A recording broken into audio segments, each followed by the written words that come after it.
നിഷാറിന്റെ ഭാര്യയാണോ? ഞാൻ ആ കുന്നത്ത് താമസിക്കുന്ന സുലേഖ എന്ന് പറഞ്ഞ പെണ്ണ് പറഞ്ഞിട്ട് വരണേ. നിങ്ങൾ ഭയങ്കര കഷ്ടപ്പെട്ട് ജീവിക്കുന്ന കുടുംബാന്ന് പറഞ്ഞേ. കഷ്ടപ്പെട്ട് ജീവിക്കാന്ന് അവള് പറഞ്ഞ?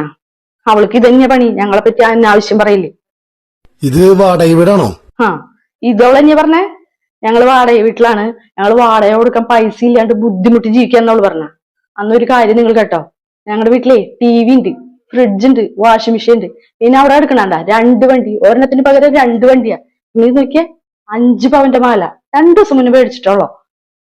അല്ല, ഇതൊക്കെ തന്നെ അവളോട് ചോദിക്കേണ്ട ആവശ്യം നിങ്ങക്ക്? അതല്ല, കഷ്ടപ്പെട്ട് ജീവിക്കുന്ന കുടുംബങ്ങൾക്ക് ഗവൺമെന്റ് ഇത് 2 ലക്ഷം രൂപ കൊടുക്കണ്ടേ? അപ്പൊ അതൊന്നും അറിഞ്ഞിട്ട് പോവാനായിട്ട്. അതെ, അവൾക്ക് ഞങ്ങളെ പറ്റി നല്ലോണം അറിയാം. അവള് പറഞ്ഞവൾക്ക് സത്യ. ഇതൊക്കെ ഇൻസ്റ്റാൾമെന്റിൽ മേടിച്ചതാ. ഇത് മുക്ക് പണ്ടാ 60 രൂപ മേടിച്ചതാ.